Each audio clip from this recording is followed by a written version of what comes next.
we had two Muslims working for us for about 4 months, since August, September, October, November. About 5 months these Muslims worked for us. And I made a great sacrifice. I wanted to do two things, these two Muslims.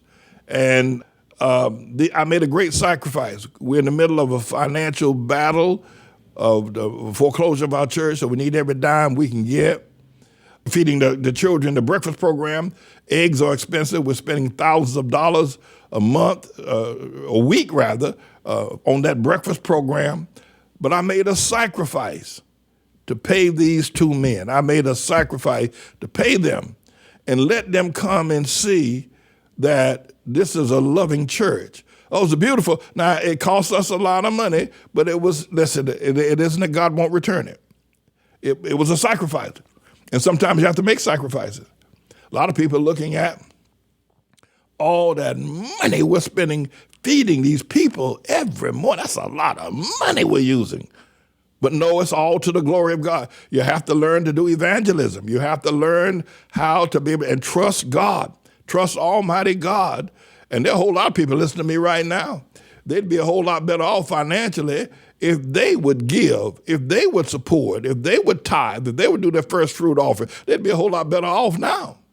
And so we made the sacrifice to have these two Muslims. And I believe that these Muslims are going to go and witness the power of this house.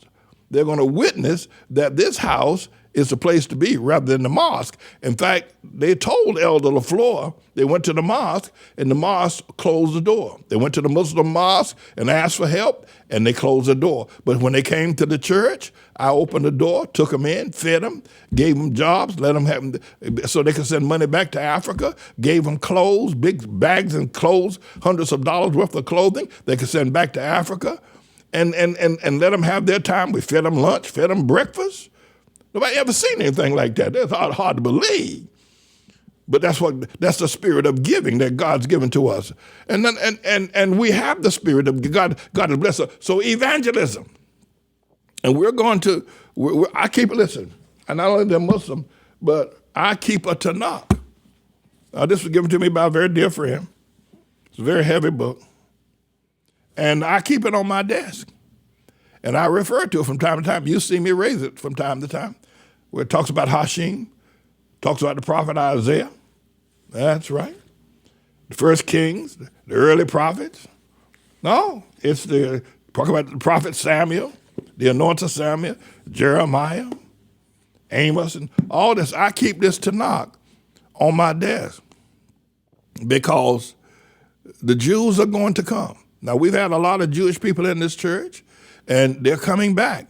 And I'm telling the members of our congregation, y'all need to get your act together. You need to get your commitment together.